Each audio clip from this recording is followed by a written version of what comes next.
Teaser connected me to the city manager to get that scheduled, but it's not scheduled yet. Okay, thanks for correcting that. I misinterpreted this text.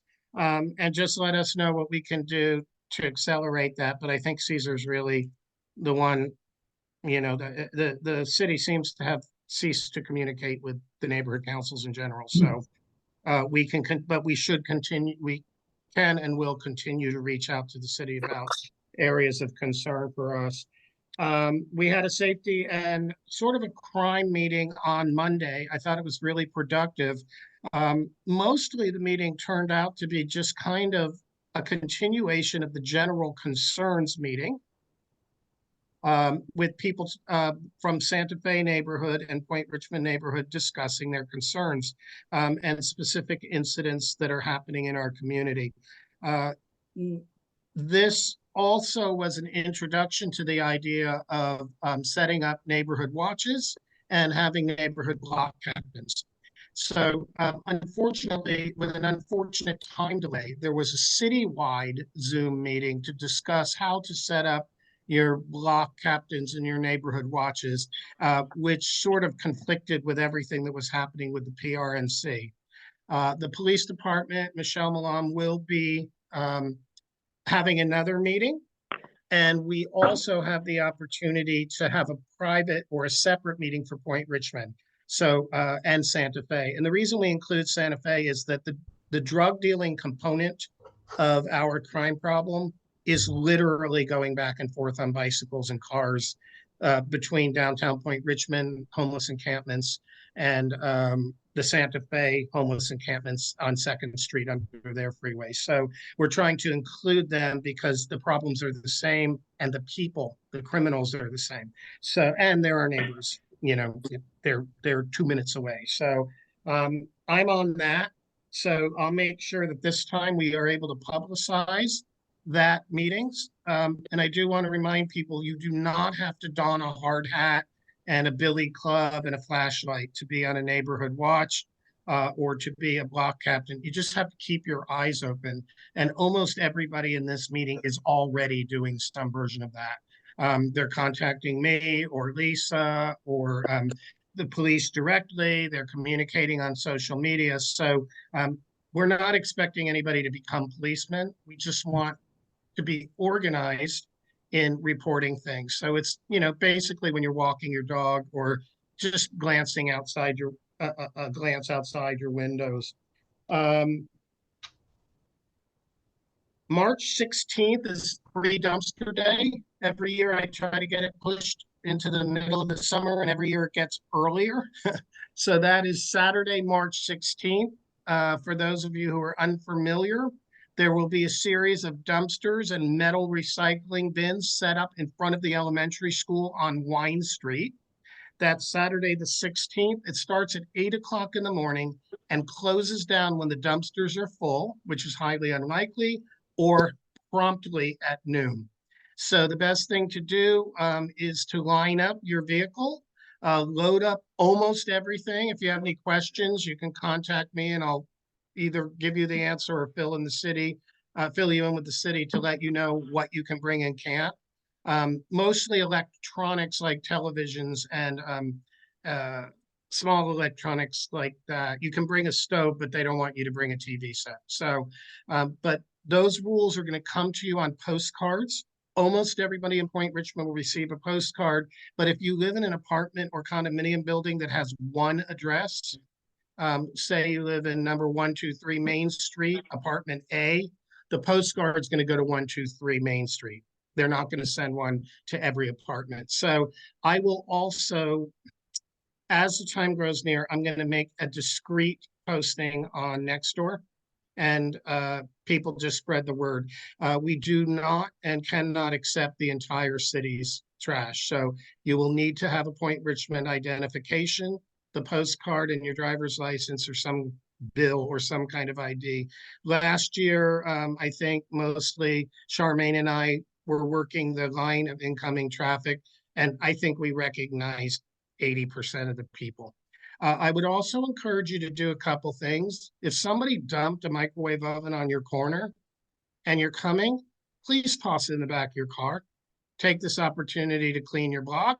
And please contact your neighbors, particularly if they're seniors or maybe a young family that's really busy, and find out if they have a few things that they can add to your load. That'll make it fewer cars in line, and help your neighbors and help our neighborhood get cleaned out.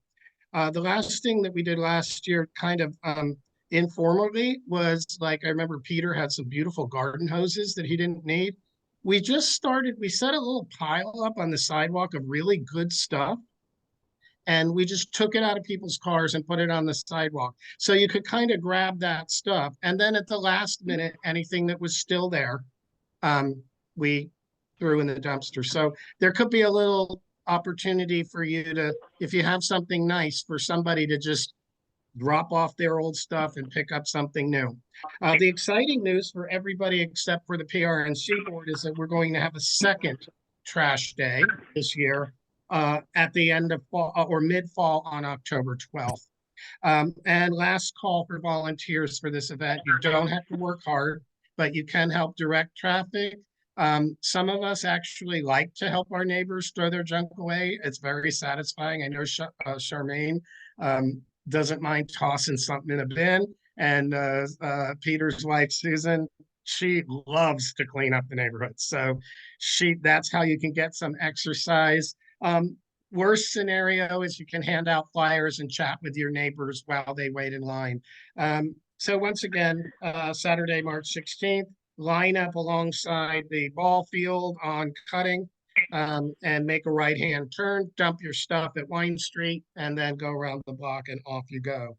Spring Fling is also early this year. We try to do it the week before Easter, and so it's really early at March 23rd. Same format as last year, except that the Arts of Point Richmond will not be doing their Spring Fling their art stroll simultaneously, but we have invited artists. And Margie, do we still have room for more booths at Spring Fling? We have 10 booths that we've filled, but I think we have a few more. We could Yes. Yeah. Okay, thanks, Margie. So we have a couple more places.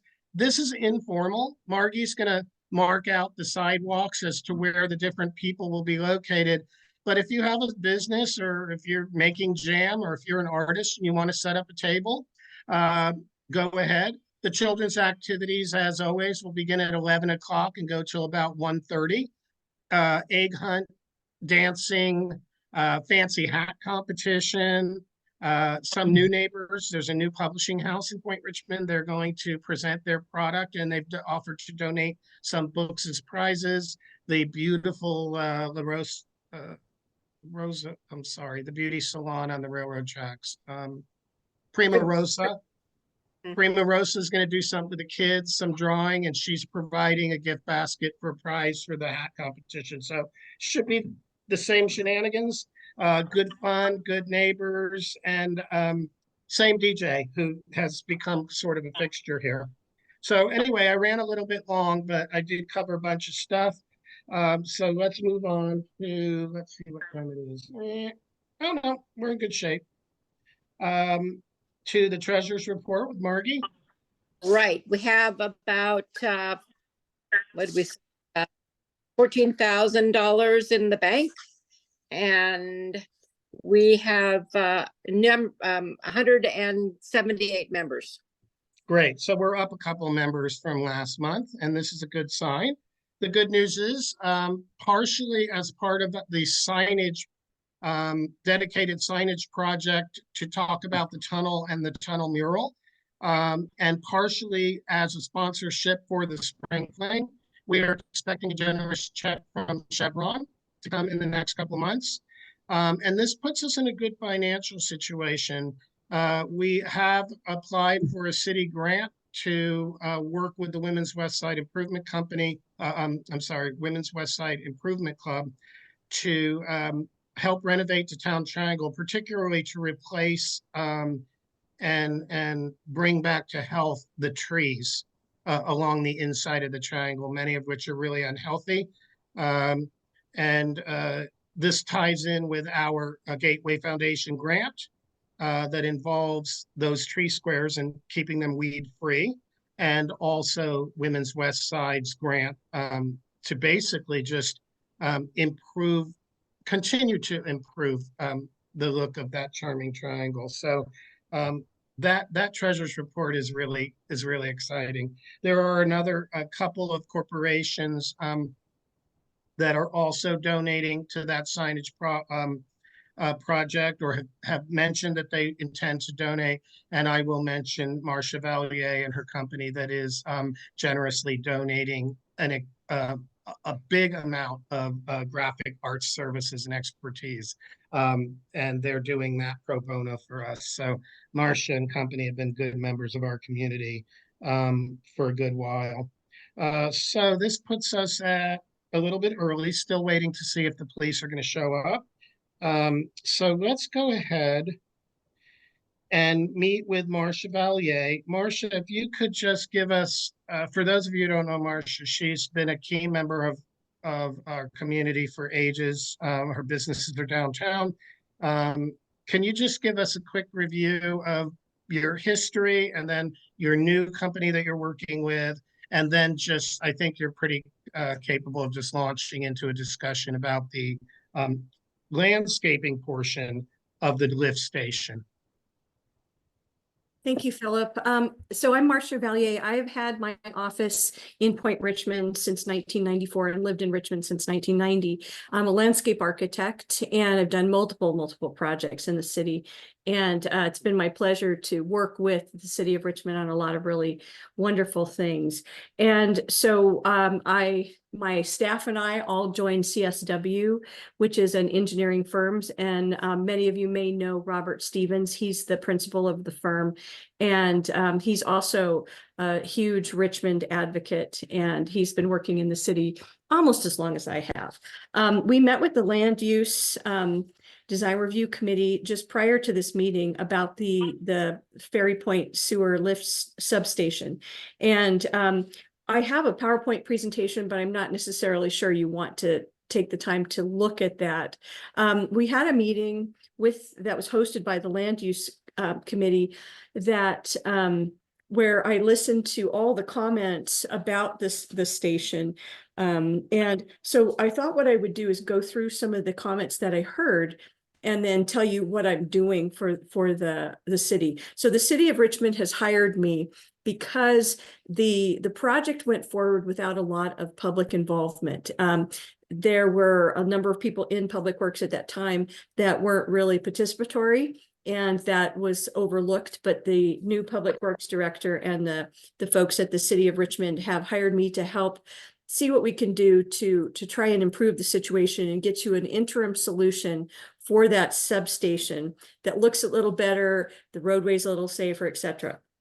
So when we met on the 29th of January, we talked a little bit about a couple of things. One, we did hear that the neighborhood council and the residents of the area were really disappointed that they did not get a chance to talk about the project, understand the project, and comment on it to make sure that it fit with the community, as well as with the future long-term plans for the site and the potential Terminal 1 project.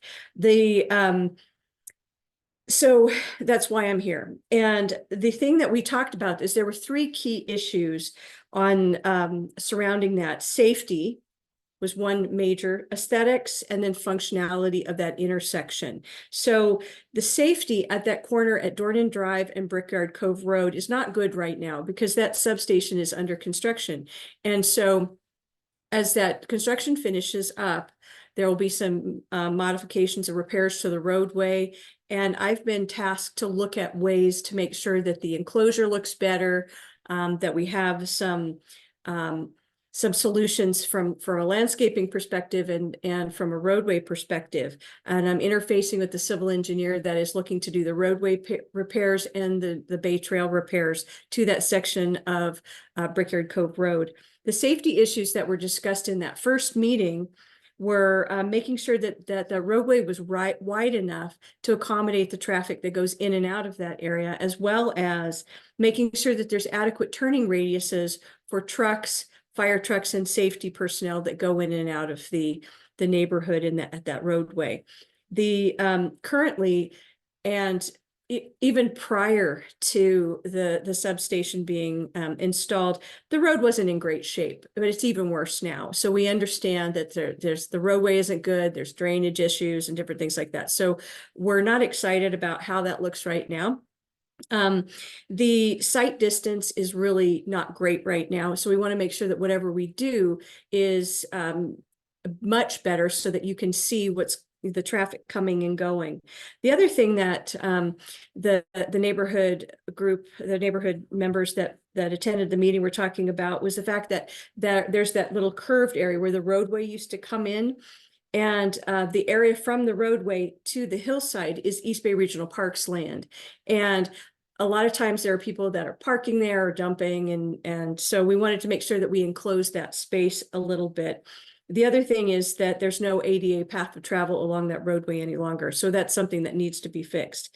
As far as the aesthetics, people are not really happy with the fact that we've got a CMU block wall that's 8 feet tall and the equipment is 11 feet 8. So you can see the equipment over the top, and then there will be gates that are just chain link. So you'll be able to see right in and through the enclosure. So we're looking at what we can do to solve that issue. The other thing is there's some lighting in there. The lighting was supposed to be below the top of the wall, but it is above the top of the wall because I think there was some disconnect there. So we're going to work on seeing what we can do with bringing that wall up in some way and creating a little bit more of a buffer so that you don't see the lights and they don't impact traffic and they don't impact drivers in the evening, as well as the fact that you don't see the equipment. Then as far as functionality, it was recommended that we do a traffic analysis and a traffic study and have a civil engineer being very careful creating the roadway and making sure that the lanes are correct, the Bay Trail is buffered and protected, and putting fencing on the East Bay Regional Park District land, some kind of a fence, so that that people wouldn't be able to park in that little area that's now created. And then as far as the Bay Trail, the track members are looking to make sure that the alignment is a proper width and that there's a buffer between the travel lanes and the Bay Trail. And long-term, looking at how the Bay Trail is on the north side and then crosses to the south side and looking at how we can make that a little bit safer in the long term. Then the other thing is some of the signage was taken out. We want to make sure that that's put back in. And again, a safer buffer. Would you mind, Philip, if I go ahead and just quickly click through? Okay. Let me make sure I found this. Okay. So let me, I put together a PowerPoint that I'll just quickly flip through. So again, we met on the 29th with the Land Use Design Review Committee, and thank you so much for hosting that. Truly appreciate it. Again, management of the project, design issues, and then roadway and Bay Trail reconstruction were high on the list of concerns. This is just a quick plan view of what it looks like. The existing substation was here, and this is showing it gone. But the reason the substation is right next to that area is this substation needed to remain operational while this new one was being constructed. So that's that was why the location is where it is. So if you see the East Bay Regional Park District parking lot here at Ferry Point Loop Trail, we've got the hillside, and here is in red is where that substation is. The Bay Trail is the red line that goes along the bottom. We want to make sure that we continue that Bay Trail. And right now it's not the full width that it should be to current standards. And so as it moves over, we want to make sure that it widens to that correct standard. Next, the roadway itself, we want to create a 90-degree kind of in the interim, a really good site triangle distance. This curved road here is drawn so that the inside radius of the curb is 25 feet. So trucks can come in, and then there's a little circle you can kind of see right here that shows you the outside turning radius of a truck or a fire truck, which is 50 feet. So this shows how the roadway would be reconstructed and repaved to repair the damage to the roadway. Then looking at what we can do to that red dashed line is to kind of try and buffer. You can see somebody's parked right there with the trailer. So we want to make sure we close that area off in the short term so that you know, it's just, it's not some place that people can dump and do other things. The little green zone is the remnant area that would be left by demolition of the current substation.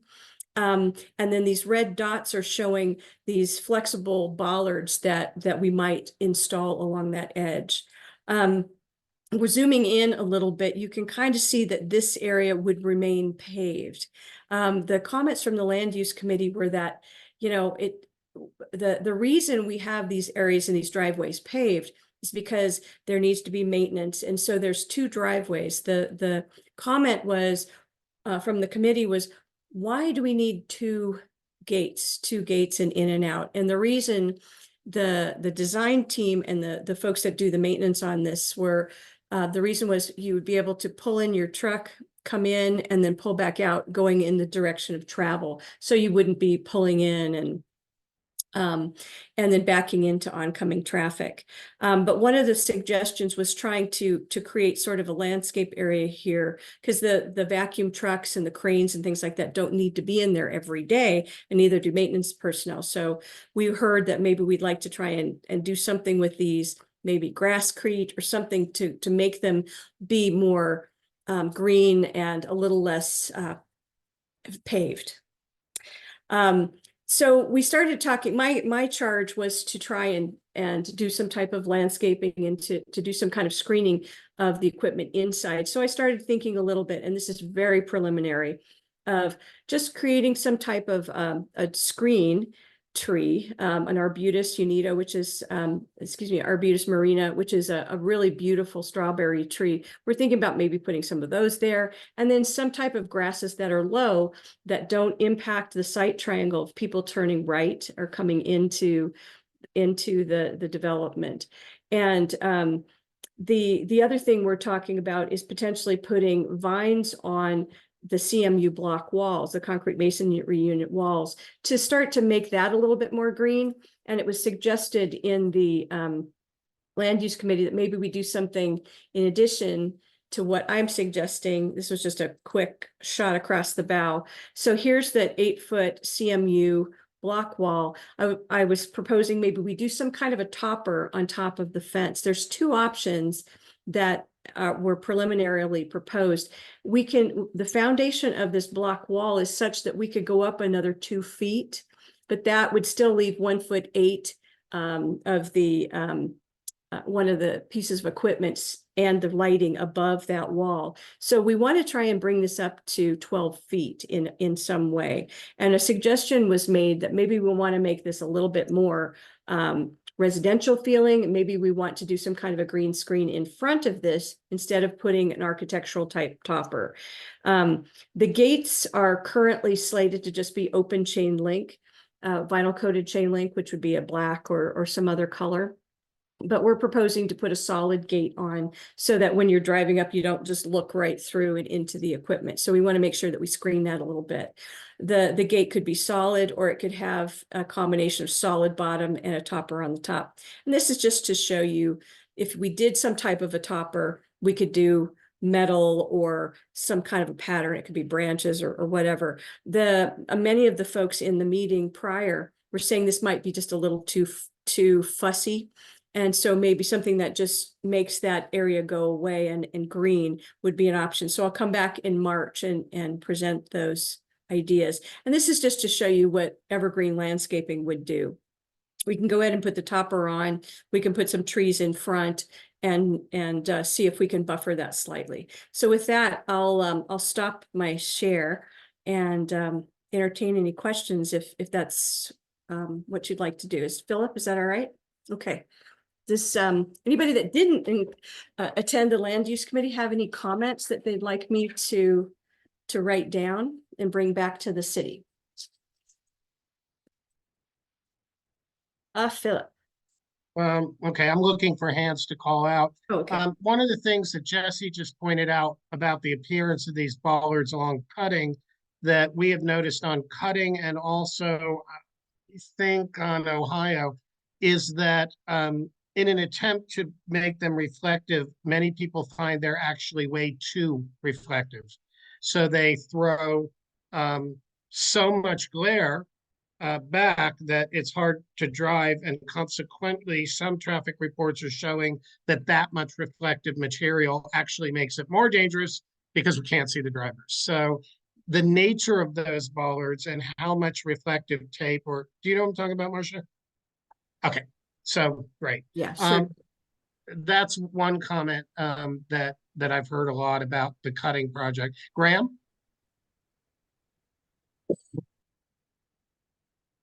Unmute. You're muted, Graham. Hear me now? Hear you now. Now we can. Yes, Hi, good. Graham. Okay. Hi, how are you? Thank you very much for the presentation. I just have one question. Is there going to be a roof over this pump? Because, we're getting more and more extreme weather coming in here, and you're going to get more and more of these atmospheric rivers. And I just thought, is leaving it uncovered from the elements a good idea? I'll ask and bring that back. I'm not really sure. Yeah. Thanks for that. I'll go ahead and what I do, just so that you know, is I take notes, I present them to the city, and then I bring them back and answer the questions in the next meeting. So I'll go ahead and get the answer to that one. Thank you. Peter? You're muted, Peter. Yeah, so you're basically doing all this. You're changing a tire on a moving vehicle here. Is that correct? So what we're doing is we know that the Point Richmond Neighborhood Council and the Land Use Committee want to do a kind of a different alternative, the one that Jonathan created. And we understand that that's the long-term vision for the site. But what we need to do is we need to fix what the problems now so that it's operational in the interim, so that if the Terminal 1 project goes forward or another project goes forward out there, that other alternative can be built, or maybe that's something that the neighborhood council works on to see if the city can help fund that, et cetera. But one of the things we have to do is we have to get that roadway functional. We have to get the Bay Area back. And we want to do something to screen the equipment and make it a little bit nicer. One of the things that one of the members of the committee in January said is that this is a gateway to a lot of neighborhoods and a lot of development, and they were a little embarrassed by how it looked right now. They wanted to improve that so it looks better. And I have a fairly small budget of $50,000 to try and come up with some aesthetic and some safety fixes in the interim. But yeah, it is a short-term solution. The other thing I've long been fascinated by, around the country, you see different municipalities that will make pumping stations actually look like little houses and buildings and neighborhoods. They kind of disguise them. If you go online and look it up, you'll find examples all over the country. I know that's probably a lot more expensive to do, but I just thought it was a nice way to hide stuff. Yeah. That's kind of a fun idea. I did a project in Atlanta. It was a substation, and what we did, it was in a residential neighborhood, and we tried to make the walls, it was a brick. And it was also, Caesar suggested that the brickyard coming down may be used to do something with paving or whatever. But anyway, what we did is we did try and make it fit into the neighborhood a little bit more to make it look like a facade. So I think that I understand. And God forbid you do another art project, maybe we do murals or something. Okay. Everybody's saying no. Okay. One of the concerns that was mentioned in the LUDRC meeting was the tagging that's already happening. So whatever we do come up with there, we want it to also be able to hopefully prevent tagging. And if it is tagged, to be able to correctly address it. So. And what she mentioned, Caesar talked about the bricks that are laying there. And I don't know if Charmaine maybe want to comment on that from Brickyard Landing, from all the bricks that they collected when they took down that, whatever. Yeah, we have we have several piles of bricks over here that are used and very historic. And I don't know the final outcome in terms of what we're supposed to do with those bricks right this moment. I don't know that, what the outcome is of the various meetings we've been having about the bricks, but we are storing them. I would love to see them reused and somehow labeled a historic project, because in case everybody doesn't know this, Brickyard Landing Condos was built on the site of an actual brickyard factory that had several stacks and kilns. And these bricks were loaded on trains that were going to Ferry Point, and then they were loaded on the ferry that went from Ferry Point to San Francisco. And the bricks that were made right here in Point Richmond were used to rebuild the city of San Francisco after the 1906 earthquake. Good night. Good night, Jeff. Can you mute, please? Thank you. So anyway, it is historic, and it is nice to be a part of that kind of history, and using the bricks locally is an excellent. You have to connect your. I have a little relatively recent knowledge about those bricks because I inquired about them concerning an art project we were thinking of doing in conjunction with actually the renovation of Keller Beach. And I was told, and Charmaine, you can correct me if things have changed, that although the bricks are in the possession of and belong to the condo association, their fate is being determined by a separate historic society. And so it's going to have to be a pretty, and I think it could be a pretty exciting project, because you guys are responsible for maintaining the bricks, but you can't say where they're going. Am I incorrect, Charmaine? No, it's, as far as I know, it's still up in the air as to the final outcome. And we still have a partial chimney and 2 kilns that are standing. So the whole thing has to eventually come down. It is an earthquake issue, and part of our swimming pool is fenced off because of it. So it's still an ongoing project. Oh, Jeff is here. He probably knows more about it than I do. Jeff, you want to comment? A little, very unofficial. I'm not on the committee, but it's the Historical Preservation Commission. It's a Richmond committee, and they've changed hands a few times, and our committee has been working hard to work with them and provide some alternatives and solutions. And they're very difficult to get to kind of come to a resolution or solution.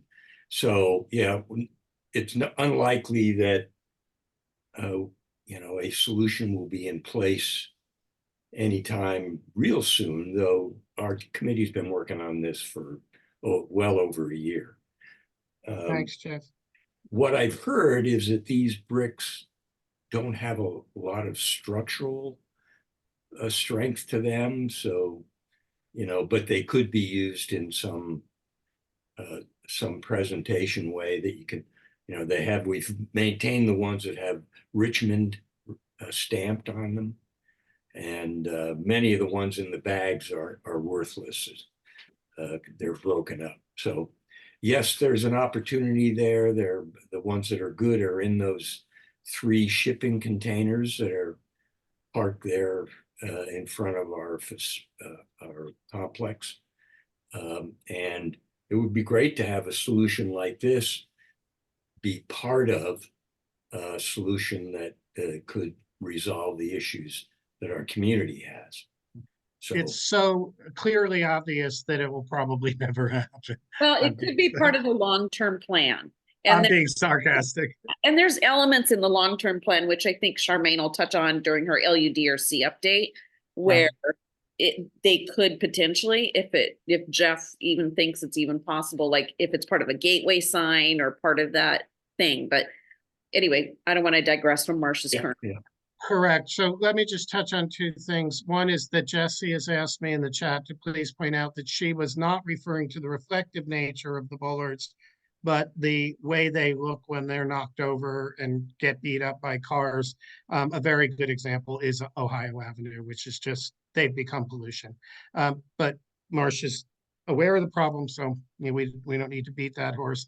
The other thing that may be a possibility is that Laconia is starting to come back to the table. I don't want to speak prematurely. I'm not on the LUDRC, but it appears as though they're starting to see the light and maybe have some new good ideas. And maybe what Peter suggested might be very appealing to Laconia if they were building a really high-end development there, to throw some money, because basically that pumping station kind of becomes Erstat, an entrance to their new community as well.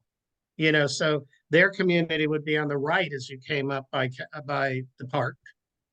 So Philip, But as part of the that's longer a gateway. plan, as part of Correct. the longer term plan, that Laconia is supportive of that design and that would absolutely be part of the funding request. Right. Okay. And I think that unless Marcia wants, unless anyone has any questions for Marcia, because this is Rudderman does. Jeff Rudderman. Oh, okay, Jeff. So let me make a segue, because it's an odd segue. We're going to leave Marcia when her presentation is over and she's answered the questions. We're then going to go to community briefs with our neighbors, and then we're going to come back to this issue, but not the issue of the aesthetics. So I just want to clarify that the next part of this meeting is going to be talking about asking the city, at Lisa, correct me if I'm wrong, to address what Lisa's referring to as the long-term plan for that intersection. Is that correct, Lisa? Yes. Okay, so Jeff, hi. I love the artwork behind you. Can the pumping station be underground? I'll ask that question, but I don't think so. I think the equipment needs to be above ground. I think the groundwater is too high, and they'd probably be pumping water out as well. So I'll check and see if it can. But see, here's the deal: it's constructed. It's done. And it's done. So unfortunately, we have to work with what we have. So we'll see. I'll get that question answered regardless. And then also in the chat, I saw that Jessie thinks that Arbutus is, I can't remember what, overused or something like that. Oh, a classic landscape cliche. So we'll talk about that. Maybe we'll have a very spirited conversation about that. And I also saw that you'd like to look at native plants as well. So we'll go ahead and I'm not going to read the chat. I think Philip has been asking these questions as we go along. So, and I've been reading them. So thank you. And then one last point, Marcia. For those of you who don't know, I was in corporate art placement for much of my career. And the first question we always ask, and Lisa alluded to this, when placing a multi-million-dollar art project somewhere, is how can we maintain it? So one of the things I'd like to point out is if we plant something, is there going to be water? How is it going to get watered? How soon is it going to die or not? So I know that this is your job, Marcia, but I did want to bring that up. Yeah, so one of the things, there is a water meter there. And so we will have an irrigation system, and we will comply with the water efficient landscape ordinance, and we will make sure that we use very drought tolerant native plants. One of the things that in just doing a preliminary palette, I looked at the landscape materials along the roadway to try and pull in some of the look and feel of what you have. The trees, I would like a multi-trunk tree that would screen instead of, and the other thing that's really important is the root systems have to be such that it won't jeopardize the foundations, the piping, all of that stuff in there. So I need it to be smaller root space. And then I also want to make sure that the site triangle, the planting is low so that the site triangle is such that people can see at that corner. And then because the site is windy, having lived in Brickyard for 10 years, I know that it's, it can be windy on that corner. And so the grasses that kind of move or plant material that moves with the wind is also quite lovely. So with that, I'd be happy to meet with you all about plants, and I'll be back in March when the city has their civil engineers roadway design, and all of this will be incorporated, the thinking and all your comments will be incorporated into the presentation and the alternatives that we'll present to you for selection. So thanks for your time, really appreciate it. Marcia, thanks for everything you do for our community. We couldn't have a better person on the job for sure. Thank you so much, I appreciate it. Okay. I'll sign off. Thanks, Marcia. See you soon. All Marcia, right, I'll send you, Marcia, I'll send you the video links Thank you very much. for the city as well for you. Yeah, I do provide them to the Public Works Department and they do look at them and we do have meetings. So thank you so much. Appreciate it. so let's go on to community briefs. Anybody here from Maskers tonight? Maskers going once, going twice. And moving on to Cordell, I do not see. He likely affected by this internet outage. Peter, I was gone. Did you attend the Richmond Neighborhood Coordinating Council meeting by any chance? Okay, so we were not present there this month because I was in a pyramid. Red Oak, Graham, what's going on? I see the movies are coming back or are in full swing, right? Unmute, please. Yes, thanks, Phil. They are. Thanks for allowing me to speak. Yeah, our movies are back. Every third Thursdays of each month, and this year, as I said last time, it's specializing in Humphrey Bogart winning World War II for us. This coming up this month, March 21, it's the movie Across the Pacific, which is relevant to the Red Oak victory itself, who actually fought in the Pacific campaign. Then we have next month Action in the North Atlantic, which is actually a good movie. And then my two favorites in May and June, which are To Have and To Have Not, with our in the case with To Have and To Have Not, he stars with Lauren Bacall, who, given her performance in the movie, he eventually married her. And then, of course, in June, we have the all-time favorite, Casablanca, which, of course, everybody knows and everybody loves to go and see it.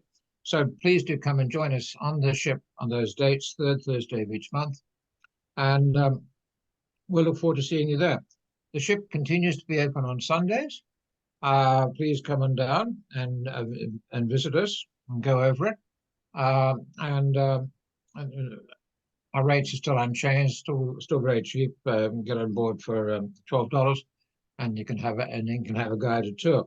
Then after that, go over to the Riggers Loft Wine Bar and enjoy a glass of wine with us as well. So that's what's happening with us at the moment. Graham?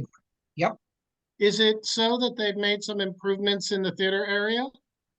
A new screen, I think. Quite possibly, Phil. Okay. I haven't been on the ship for a while, but I'm Okay. pretty sure the seats are as uncomfortable as ever. So bring along a little bit of soft padding underneath. Some of us just carry that with us at all times for our convenience, Yes. Graham. I think Jim Davis sent me a little email saying they have polished up that screen or something a little Yeah, bit. Jim? the screen has been improved, and we had some complaints because the projector was on a cart. The cart has been taken away. It's now a ceiling mounted projector. We also put curtains around to improve the acoustics. So there are a lot of upgrades. And as always, we have beer and wine. Good. Thank you. And Gary, Yeah, I just wanted to see if you were awake.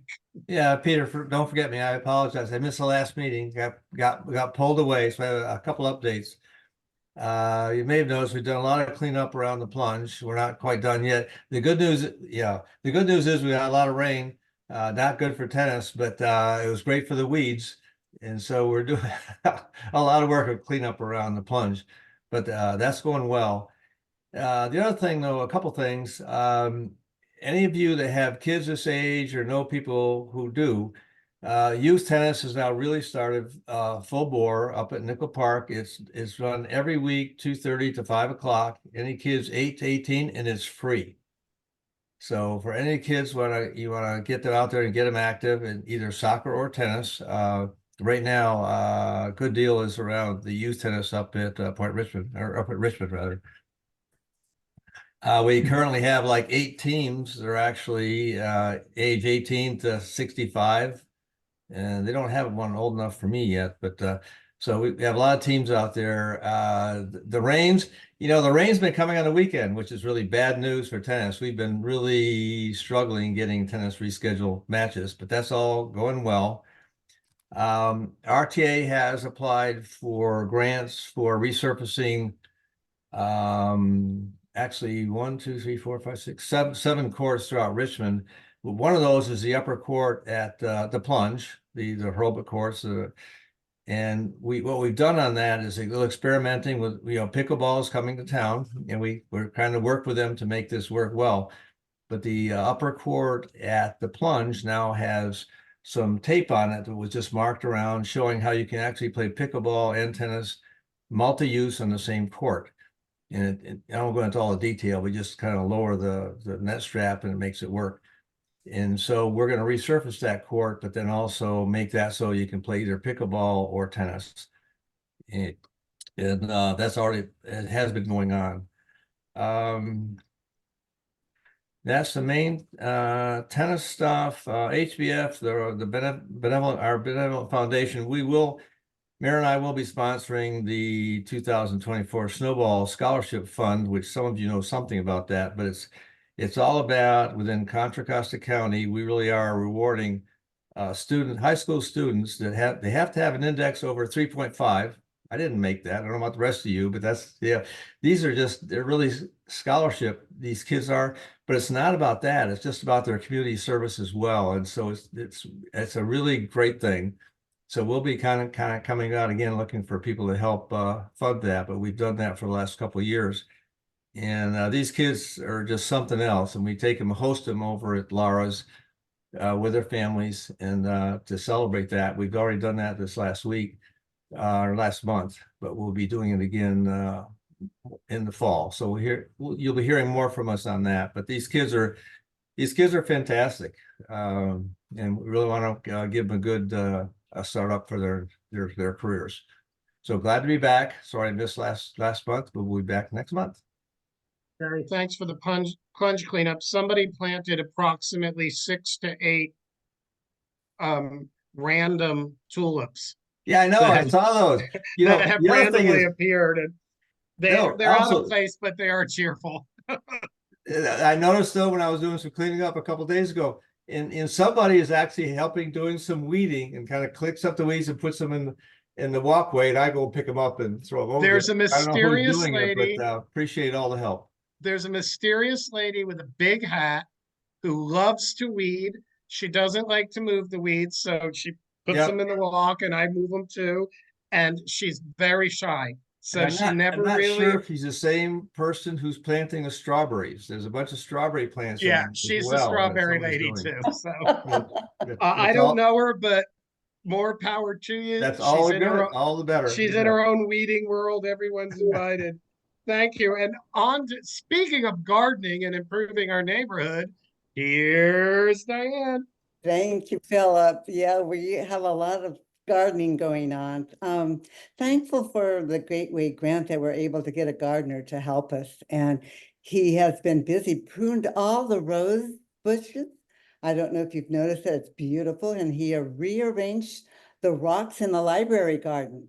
Remember how they were getting all spread out, and it's back to looking just the way it was in the beginning. And also he's done some weeding in the Indian statue, but we are going to be working there, the girls, on March 18th at 9:30, and we're going to be replanting, weeding and mulching.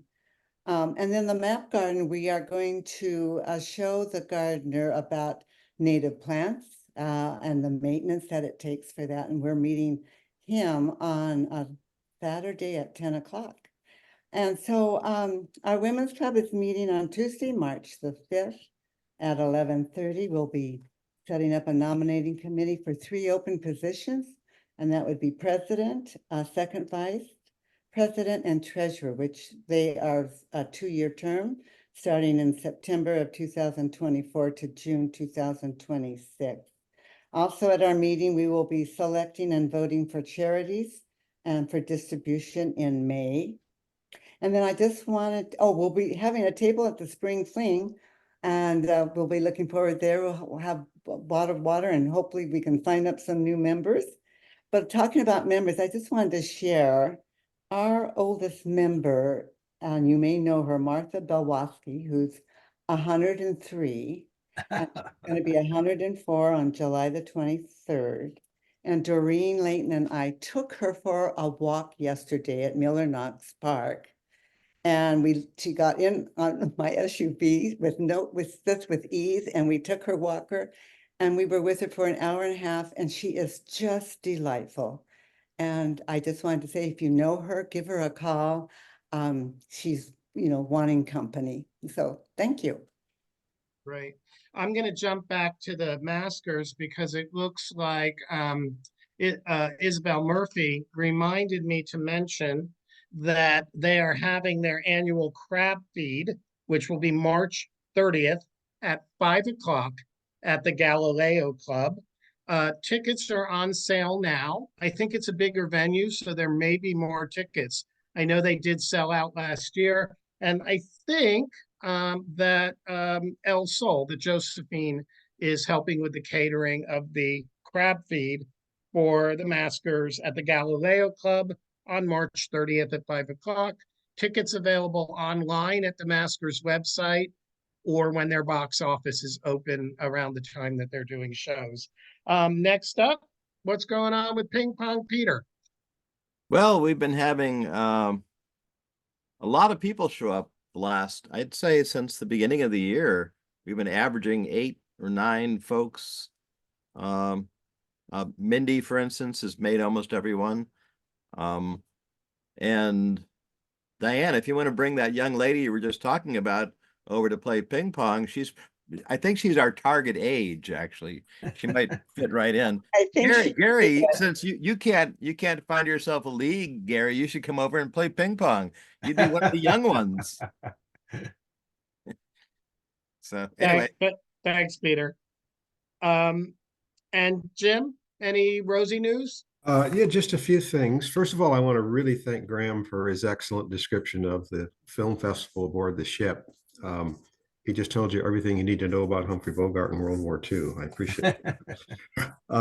Going on to Rosie the Riveter, again, a reminder, we're open 7 days a week. We're free near the Ford plant. And I'm going to give you a telephone number because some of these events, you can find out more about them by making a phone call or going to the website. It's 510-232-5050. We're doing Blossoms and Thorns, which is Jim Oshima and some of his associates talking about the Japanese experience of relocation in World War II. That's every Friday and the third Saturday from 2 to 3:30. We have a lecture on the whole idea of Rosie the Riveter, where that notion comes from. That will be on the 9th, March 9th at 2:30 to 3:30. And Port Chicago, we're beginning to open up tours. That's not an easy site to visit. There are 4 sites in the National Park Service. Rosie's just one of the 4, and Port Chicago is another one. I won't read all the dates because there are several here, but that is not an easy site to get access to. It's a very important one historically. If you know anything about it, there was a huge accident there in 1944. Over 300 people were killed. And that site is being opened up. So if you'd like to go to that to get a reservation, if you use that telephone number I've given you, I think that would be a good way to make sure that you can see that. I think the Park Service is working on making that site more accessible and open to the public and developing it. But right now you can go over there if you make a phone call and get a reservation. Thanks, Jim. Gary, did you have a question? Am I muted? Nope. Now you are. You weren't, but you are now. Gary, unmute. You're muted, Gary. Gary, you muted yourself. There we go. All right. Thanks for that, Gary. We all agree with you 100%.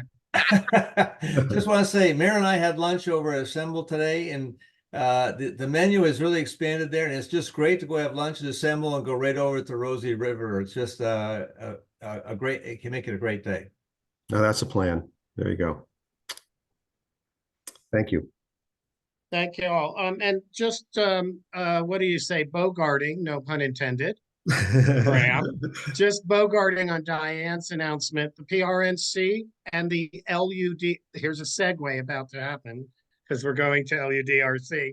Both the PRNC and the LUDRC are inviting you to fill our desperate need for board members. So if you have any desire to serve, you call us and we'll figure out a way to make it work. So please do contact us or email us through the website or don't throw anything at my house, but knock on my door and let's see if there's a way we can get some new board members because we definitely need that help.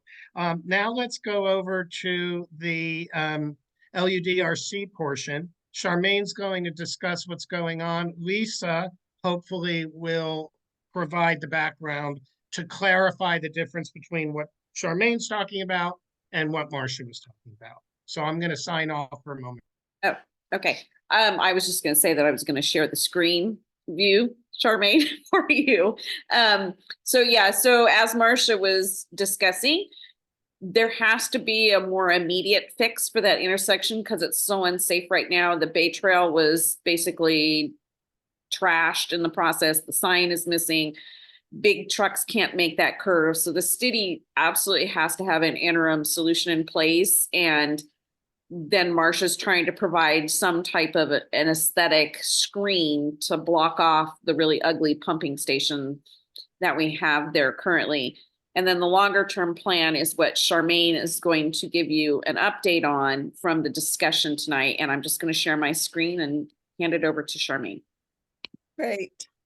So we have a good design submitted from our community, from Jonathan Livingston. And what this design shows, this is just a possibility for a long-term solution. We're looking for something that is much more safe than what we have now, first of all, and looks like the entranceway to Brickyard Cove in a nicer but smoother running kind of, function. So you can see that triangle kind of area in the middle is where the pumping station is, and there's possibly trees or shrubs around that area, maybe some grasses as well. Now, if you go under that pumping station area, you're going to see a white building. What that is what was proposed in the Laconia development of Terminal 1, which is a possibility for a cafe or a store, or maybe both, in that area. So what Jonathan is proposing is that we have allowance for that building to be there. And therefore, we would have a large area for bikes and parking of bikes, maybe some outdoor tables, that kind of thing. We also, Lisa was pointing out where we're proposing a possibility of parking nearby. We don't have a lot of parking. We don't really know, if we can use those spaces, but we need some kind of parking nearby. Especially if you live in the Cove and you run to the store for something quick and easy, and that happens to be a store that could help us with milk and bread or whatever we need, then that would just be terrific. And if we look at above the pumping station area, you're going to see that this is the main road coming and going from Dornan Drive to Brickyard Cove Road. Now, we're proposing a possibility of a stop sign at the corner. We have actually 3 stop signs being proposed at the corners. And what this does is this allows it to be more safe, to allow trucks to make that turn, because it's not a 90-degree turn anymore. It's a more sweeping turn. If you look exactly to the right of the pumping station, you're going to see what looks like a line. It's a pathway with lines through it. What that is that's a crosswalk area on it's kind of a raised area that's part of the road, but a raised area where people will slow down for the crosswalk. And that will allow people to go, if they're walking on the Bay Trail, then it'll allow them to cross the road and go to what might be a cafe or store. You can see a lot of trees and bushes and grasses that might be in the area. We're not sure of that yet. We also can see the Bay Trail on above Brickyard Cove Road. And all of this is proposed, will be proposed to the city for an improvement of how it looks, the safety of the corner, and actually the functionality. So the LUDRC met and reviewed this with the neighbors. Quite a number of neighbors came to this meeting today. There was no resolution, no motion has been made. What we have to do next, I believe, and I need Lisa's help on this, but I believe what we need to do next is check in with the city and make sure that they're aware of an alternative proposal for long-term. And we would have to have a civil engineer look at this. The Public Works Department would have to be on board. So the next step is probably to make sure that they speak with us about other things the neighborhood might be requiring. So Lisa, back to you. Yeah, I think where we're at this point is Jonathan Livingston drew this design. He was hired by Laconia to try and help mediate a resolution between the neighborhood and the community at large in Brickyard Cove and Point Richmond and the city.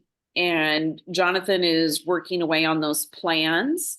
Laconia is on board with this design. This would cost, millions of dollars to do this kind of road infrastructure. So one, we would need funding. And the other thing is, because they moved, the pump station used to be right here. They moved it over to here, which is kind of where the road was curving before.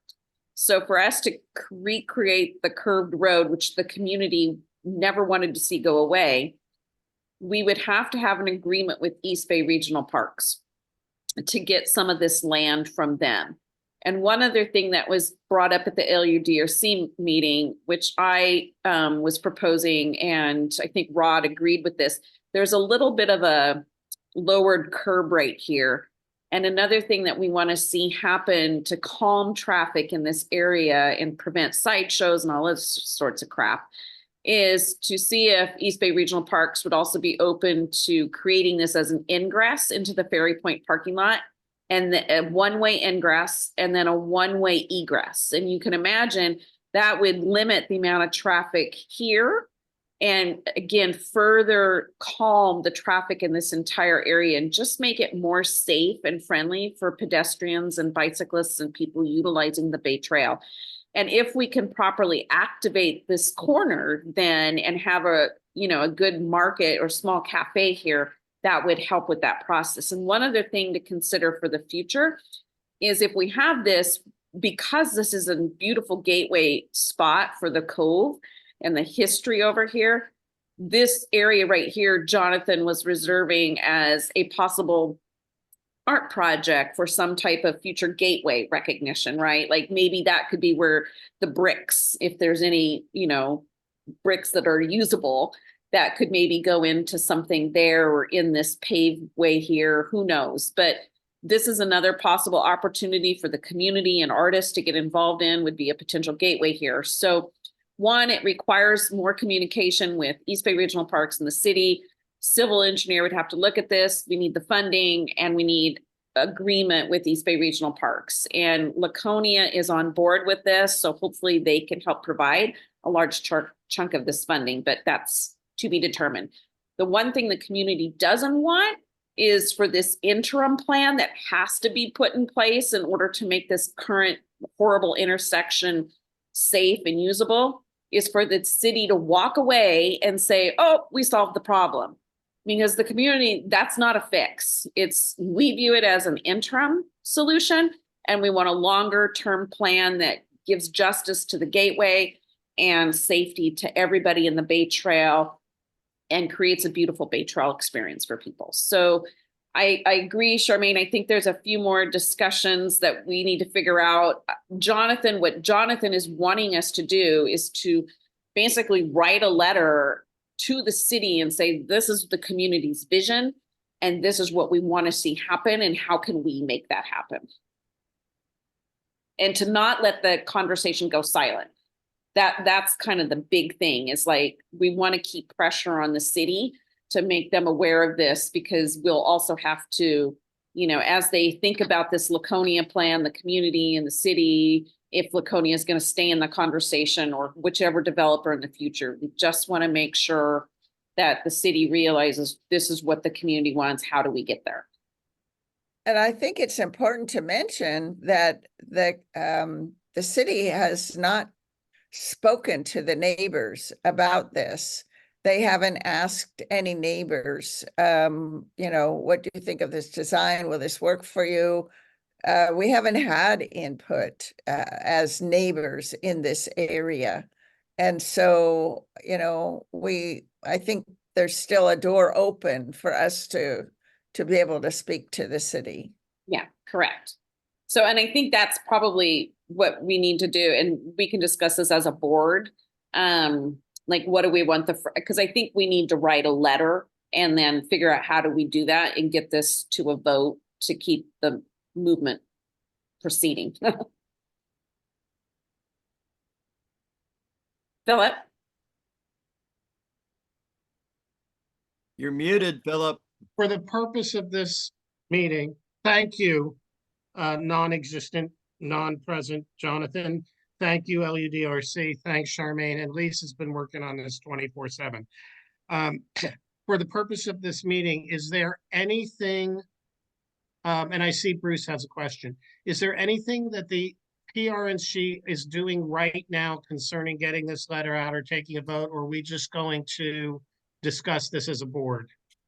We did not have a vote. We did not have a motion in the LUDRC meeting to bring to the PRNC meeting. Okay, so this is something that the board can pick up and we can pick up in the next meeting. Correct. Yes. Or in a special meeting. I see that Bruce Bayer has a question. Yes, hi, Charmaine. One thing I wanted to add to the list you have of things to sort out is the crossing, the bike and ped crossing for the Bay Trail across Brickyard Cove Road. Ped bike safety expert should take a look at this, because right now it's on a curve. So people driving on Bakerhead Cove Road heading to Dorna Drive are going to suddenly come to this crosswalk. So somebody should take a look at that from the standpoint of safety. You know, stop sign would be an obvious thing, but maybe there's something else that might be done here. Yeah, we did discuss the possibility of maybe needing 2 stop signs when you come up to that crossing area. Yeah, One and for each Bruce- direction. yeah, and Bruce Brubaker, Bruce, the other Bruce, your better half, he mentioned that, you know, this may need to move further to the east, and that's where the civil engineers would have to chime in on that. Yes, I know. Yeah. James? Might want to install a hawk beacon there. They're hideous looking, but if you go on Barrett Avenue between 7th Street and 10th, I mean Harbor Way, you'll see they're pretty much pedestrian activated. Yeah. You know what I mean? Yeah, and we talked about that, you know, again, that would be something where like if they push the button and, you know, we definitely would want the lit up reflectors on this bump. And if you can get something that flashes, especially at nighttime, if somebody is walking and not using a headlamp or a flashlight, like some way of really activating people there, or putting another stop sign here, as Charmaine mentioned. Well, we don't have to necessarily ask for a mast arm. We can just have an upright pole with something with Right. signal. It sounds like this is plenty of information for an additional LUDRC meeting, because it's a lot of great ideas, but maybe not for this meeting right now, so that we can continue to jump on this. I do want to mention that I find a disappointing lack of community participation at city council meetings. I'm just going to throw that in there. So we've got 4,000 people living in Point Richmond. I would love to hear you guys and gals and neighbors speaking at open forum and just reminding the city council that these exist. It only takes a few minutes to speak, and that is done at the beginning of the meetings. I will make it my task to remind our neighbors how to phone in or appear at the city council meetings. So I'm going to move this on. I'm going to thank James, and I'm going to suggest that Lisa and I and Charmaine get together and figure out what the next meeting should be, LUDRC special meeting, so that we can be in and out with a vote, a 1-minute vote at the next meeting. Thanks so much, Charmaine and Lisa and James. Graham, real quick. Phil, I just want to pick up about the Keller Beach sanitary sewer system and the LUDRC. Lisa made the very good point, is that we mustn't allow the city to go silent on any of these things. And we haven't heard anything from the city from a year, as to what's happening, whether this idea has now gone to dumb idea heaven or it is still alive. We just don't know. Now, it's good that I can see Caesar's joined us. I think Caesar is trying to get some, hi Caesar, is trying to get, have you been able to get this onto the city council agenda at any stage? And also, I think we're quite happy, along with Carolina, to meet with you in a small working group to make sure that the whole project just doesn't go silent, which then leads me to the next point about getting more membership for the LUDRC. I do know that a lawyer did contact somebody about joining the LUDRC committee and never received a response, as I understand. So I'm just wondering what the status is there. Thank you. I'm following up on that immediately after this meeting. So we would definitely, I think, like to have that skill set on the LUDRC. So I know that Rod's had some family issues, so I will follow up on that with Rod and Charmaine, who kind of liaises between the PRNC and the LUDRC. I'll send that email immediately after this meeting. Sure. And Caesar, have you heard anything further at the city council level?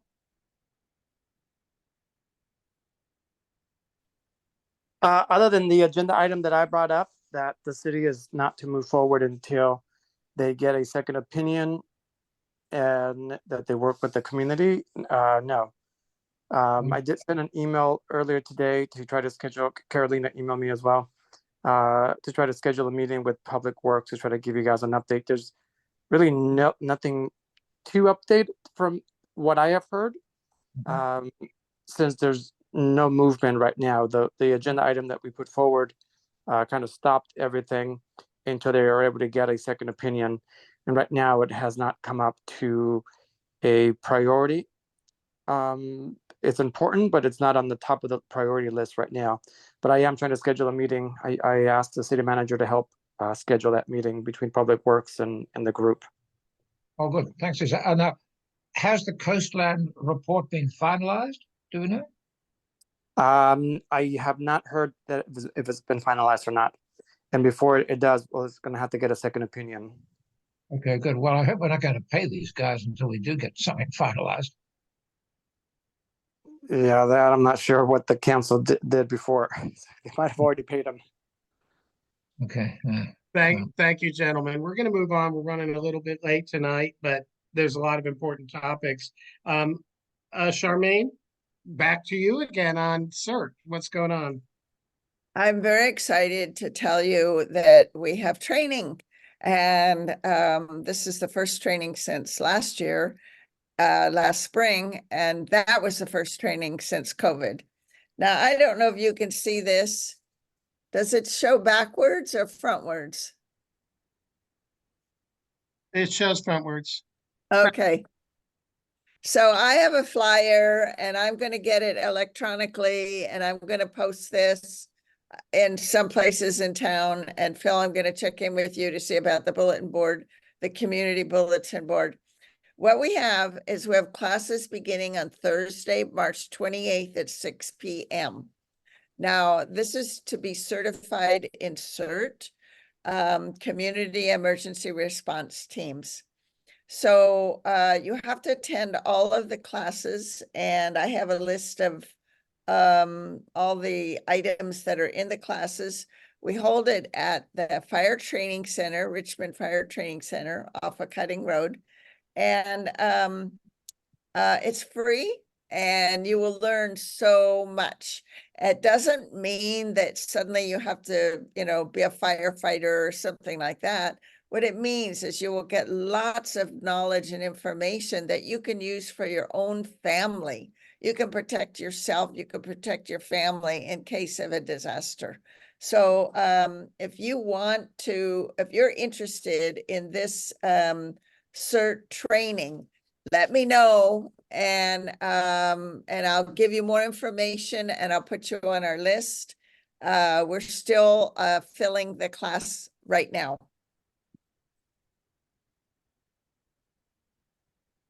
Thanks, Charmaine.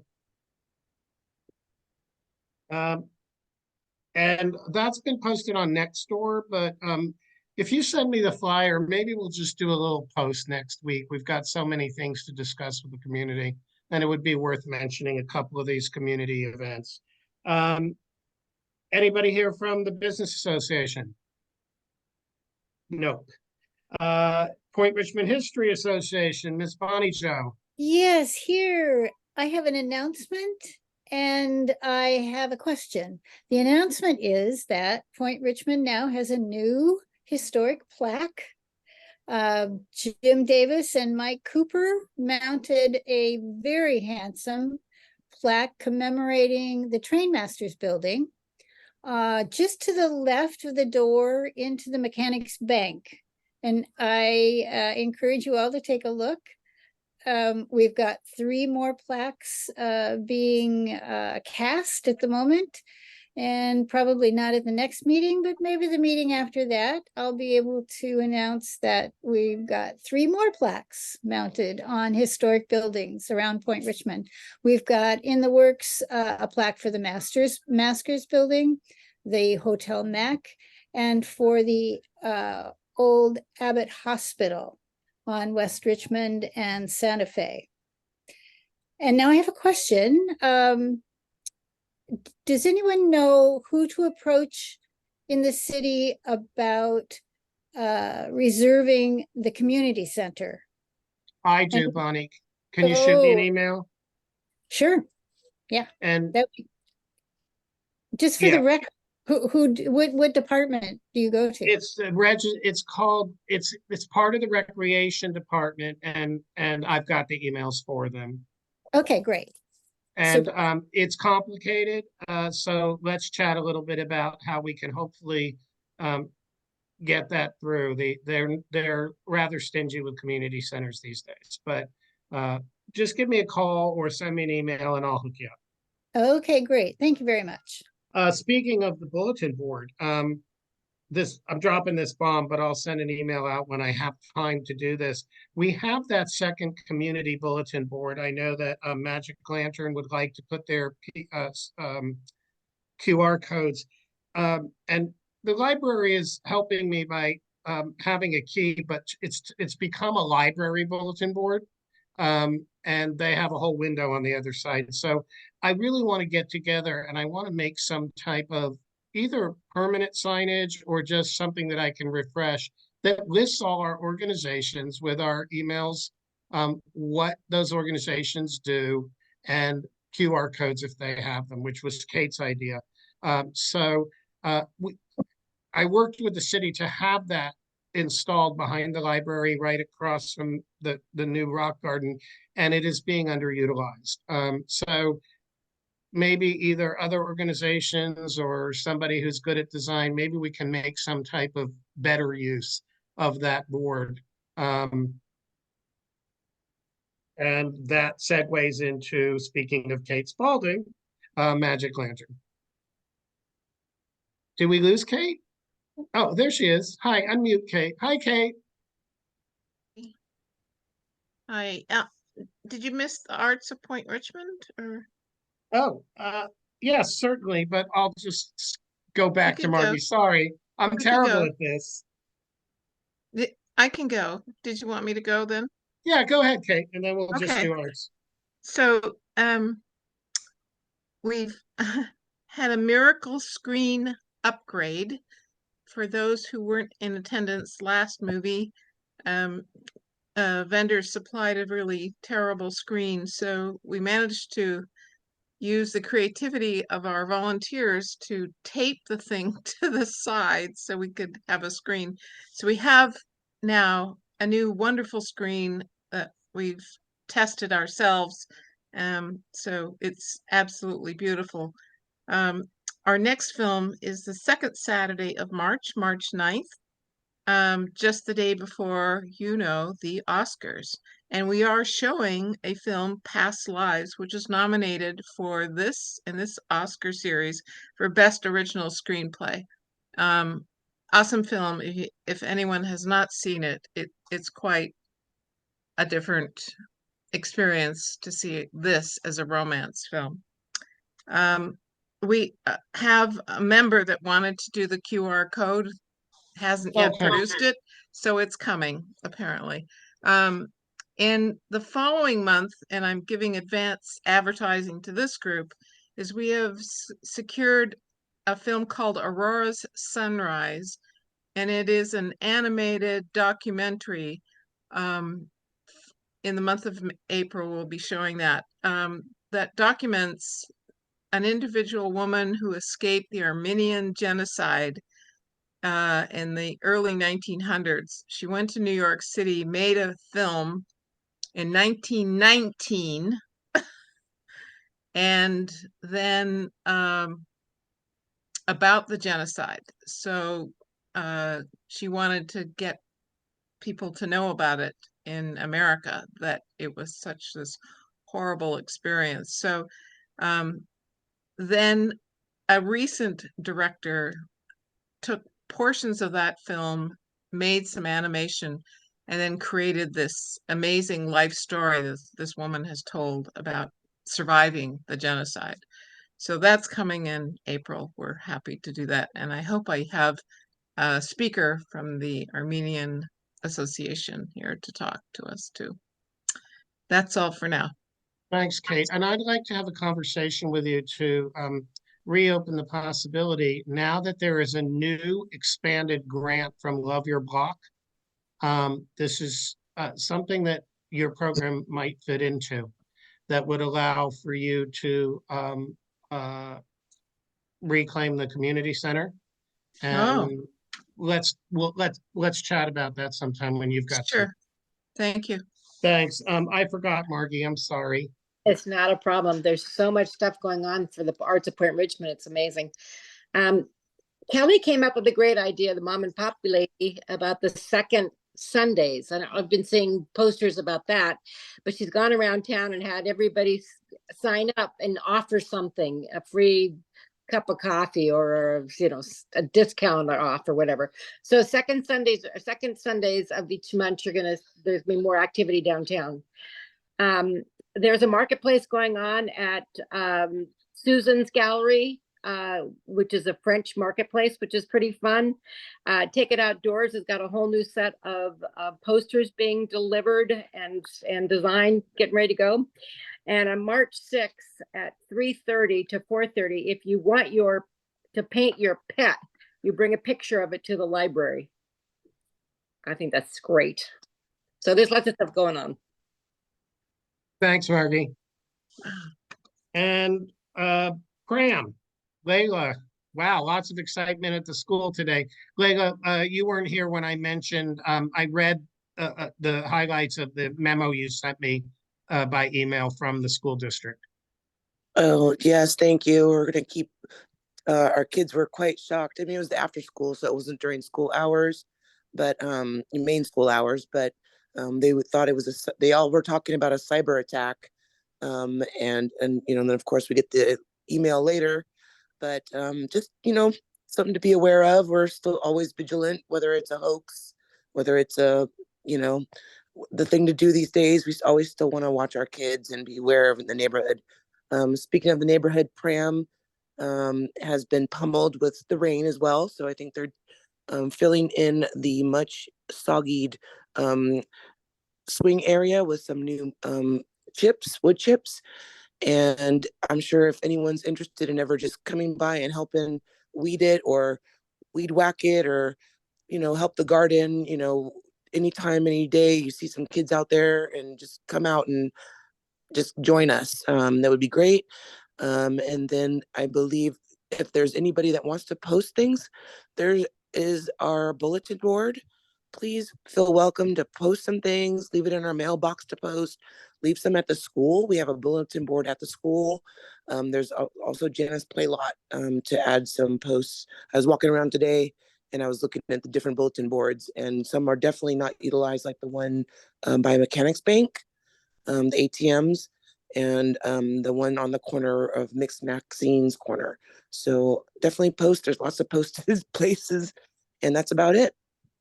But yes, thank you for mentioning about the school. I appreciate that. I did hear that.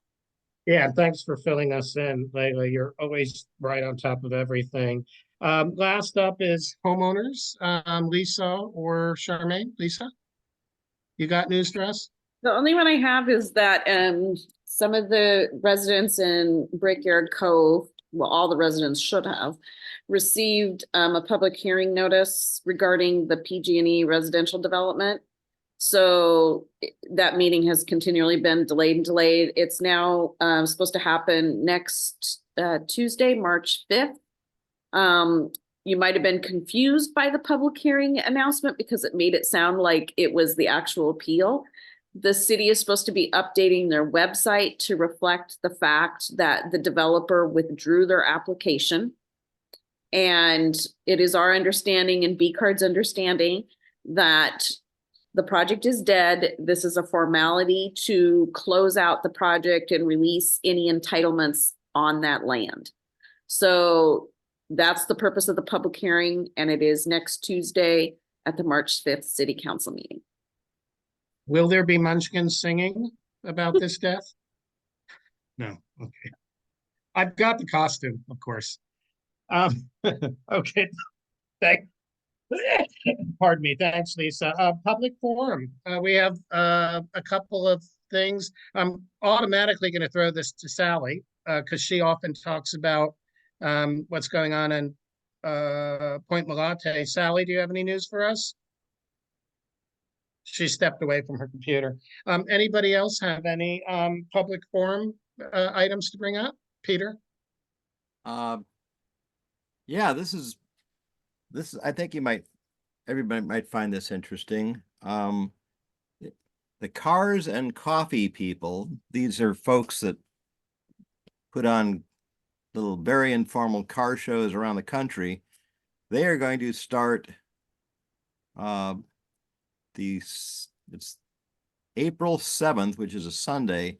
They will be doing a cars and barbecue behind the Baltic in the Baltic parking lot. So Tony Karachi will have his barbecue truck fired up. I think it's supposed to be 12 to 3. And they're hoping to make this a regular event. They do this on Solano Avenue in Berkeley, and cities all around the country do this, but they have, I don't know where they do this in Oakland, but it's a few events. Anyway, they want to run this. They came down, a couple of months ago and scouted around, and I introduced them to Tony. So looks like it could be a fun event. Tony will open up his restaurant so people can use the restrooms and serve beer and that sort of thing, refreshments. And that it'll be the whole parking lot, including the parking that the butts use over there for their parking. And I want to speak to the guy that has Extreme Pizza and see if he wants to get involved and let them use his back parking lot as well. So anyway, just a little event coming up, and it could turn into a regular thing. That sounds fun. And Peter has liaised with that organization. So after the success of Fancy Cars, which were a lot of Peter's cars in the past, we are going to have fancy and vintage cars at the Spring Fling because everybody loves them.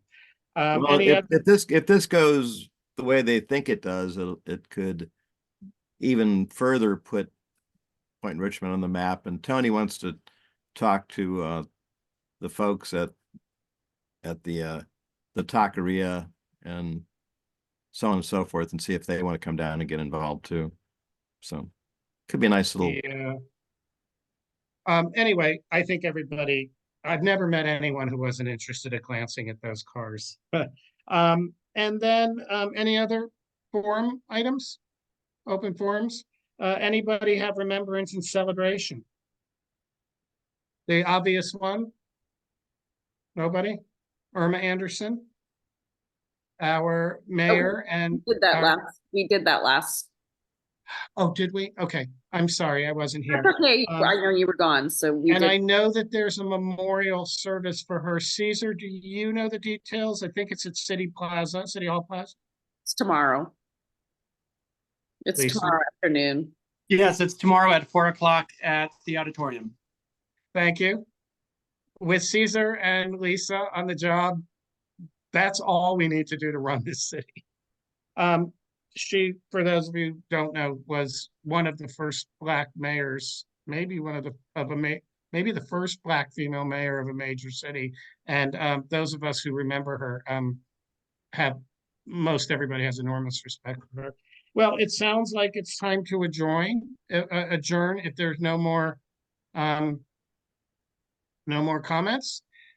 Next meeting, we are scheduled to have the representatives from Veolia to talk to us about all their woes of running this sewage treatment plant. So in addition to, thanks, Layla, for pulling that out of thin air. And Marcia. Oh, Marcia had it too? Marcia's coming back for the second. Right. And so we have Marcia James has a comment too. I'm sorry. Oh, hi, James. I didn't see your hand. I'm sorry. I had to look at some damaged Hondas. I was there probably 6:30, and I got a little bit of a whiff of shitholia. And it's a lot better, but still there's still a stench. Well, they don't have a lot to say, and there's not much they're going to say to garner support from this community. Luckily, we had Caesar on the job, and